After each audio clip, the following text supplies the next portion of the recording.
You ask Tiger to solve. This deals with linear equations with one unknown. The final result is v equals 605/3. Let's solve it step by step. Simplify the expression. Group like terms. Multiply the coefficients. Simplify the arithmetic.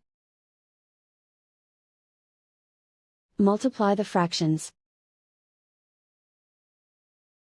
Simplify the arithmetic.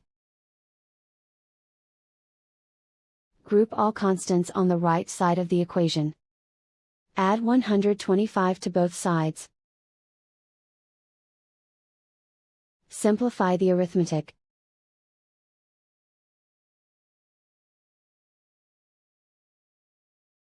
Isolate the v. Divide both sides by -3.